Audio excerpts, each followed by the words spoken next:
Le POCL, c'est, ou plutôt c'était, une nouvelle ligne TGV ayant pour but de proposer une alternative à l'actuelle liaison Paris-Lyon, menacée par l'engorgement, et qui aurait permis de desservir des zones oubliées par la grande vitesse, comme Orléans et le Berry.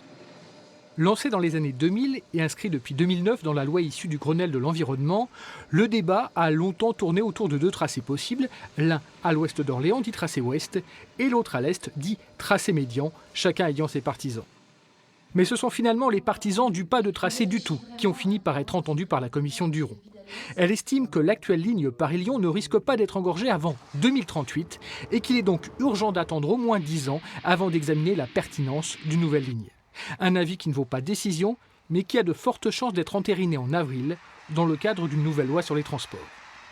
Les usagers de la région ne sont pas pour autant abandonnés dans les gares de Race-Campagne, car la Commission préconise le doublement des investissements sur l'actuelle ligne Paris-Orléans-Limoges-Toulouse à hauteur de 500 millions d'euros.